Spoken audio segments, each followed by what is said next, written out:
Hi friends, నేను మీ స్వామి రచ్చ. అయితే మనం కొన్ని రోజుల క్రితం ఒక వీడియో చేసినాం.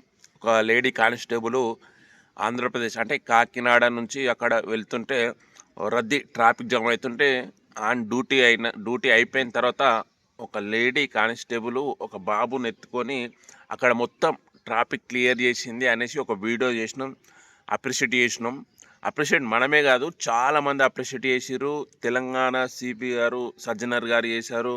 అక్కడ ఏపీ హోంమంత్రి అనిత గారు ఇంటికి పిలిచి వాళ్ళకి సన్మానం చేసి భోజనం పెట్టించి పంపించారు కదా. ఇది అందరికి తెలిసింది కదా, అందరు అప్రిషియేట్ చేసిర్రు ఆమె బాగా డ్యూటీ చేస్తుందని. ఇది ఒక కోణం. అయితే దీని వెనుక ఉన్న రహస్యం ఏంది అంటే ఆమెది అయితే ఇప్పటి వరకు అప్రిషియేట్ చేసారు, చాలా బాగా డ్యూటీ చేసింది అని చెప్పారు. కానీ ఆమెది ఇంకొక తప్పు కూడా ఉంది. అయితే మనకు ఎట్లా అంటే మనము ముందు చేసిన కరెక్టే చూస్తాం, కానీ వెనుక ఆమె చేసిన తప్పులు చాలా ఉంటాయి. ఆ తప్పులు కప్పుకోనికి ఇప్పుడు చేసినదే మనం అబ్జర్వ్ చేస్తాం, ఇప్పుడు చేసినదే మనం ఆలోచిస్తాం. అసలు జరిగింది ఏంటి అంటే ఆమె ఈడబ్ల్యూఎస్ అనే ఒక పత్రంతో జాబు పొందింది.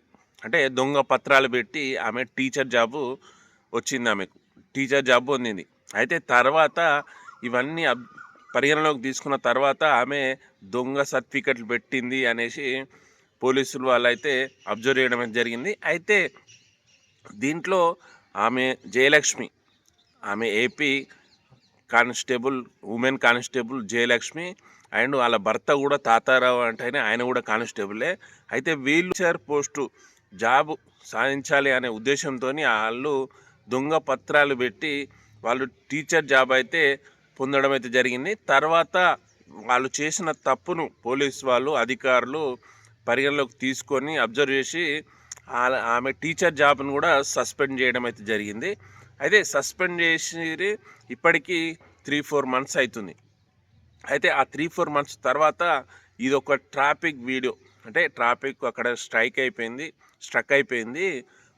ట్రాఫిక్ క్లియర్ చేయడానికి అనేసి లేడీ కానిస్టేబుల్ జయలక్ష్మి గారు అక్కడ ట్రాఫిక్ క్లియర్ చేస్తున్నట్టు ఒక వీడియో, వీడియో ఎట్లయినా జెన్యున్ కాబట్టి వీడియోని అయితే వైరల్ అయిపోయింది. అక్కడ వైరల్ కావడంతో అందరూ ఈమె వైరల్ అయిన వీడియోనే చూస్తున్నారు, కానీ ఆమె చేసిన తప్పు అనేది కూడా బయటకు వచ్చేసింది ఈ వీడియోతోని.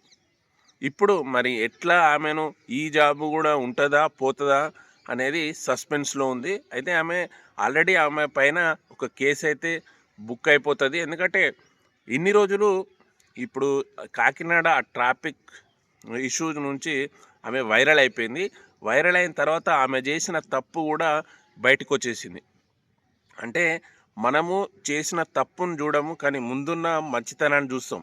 ఇప్పుడు సేమ్ రాజకీయ నాయకులు లెక్కనే వెనుక చాలా తప్పులు ఉంటాయి, కానీ ముందు ఏదైనా చేయంగానే వాళ్ళనే అప్రిషియేట్ చేస్తాం కదా. సేమ్ ఈమె పరిస్థితి కూడా ఇలానే ఉంది. మరి ముందు ఈ పోలీస్ జాబ్ కూడా ఏమైనా ఎఫెక్ట్ పడుతుందా అనేసి మనం చూడాలి. ఫ్రెండ్స్, మీకు ఈ విషయం తెలియదు కాబట్టే నేనైతే ఈ విషయం తెలుసుకొని మరి మీకు ఈ వీడియో తీయడం అయితే జరిగింది. మీకు ఎట్లా అనిపించిందో కింద లైక్ చేసి కామెంట్ చేయండి. నేనైతే ఫస్ట్ ఆమె చేసిన డ్యూటీకి అప్రిషియేట్ చేసిన, కానీ ఈ విషయం తెలిసిన తర్వాత నేనే కొద్దిగా ఫీల్ అయిపోయినా. ఎందుకంటే ఒక దొంగ పత్రాలు పెట్టి ఆమె డిఎస్సిలా జాబ్ కొట్టి మళ్ళీ తర్వాత ఆ విషయం అధికారులకు తెలిసిన తర్వాత ఆమెను సస్పెండ్ చేసి టీచర్ నుంచి సస్పెండ్ చేసిర్రు. అది తెలుసుకున్న తర్వాత మళ్ళీ మీకు చెప్పాలి కదా అనేసి నేనైతే వీడియో తీయడం అయితే జరిగింది. ఓకే ఫ్రెండ్స్, ఫస్ట్ టైం నా వీడియోలు చూస్తున్నట్టయితే నా ఛానల్ సబ్స్క్రైబ్ చేయండి, సపోర్ట్ చేయండి. ఓకేనా, బాయ్.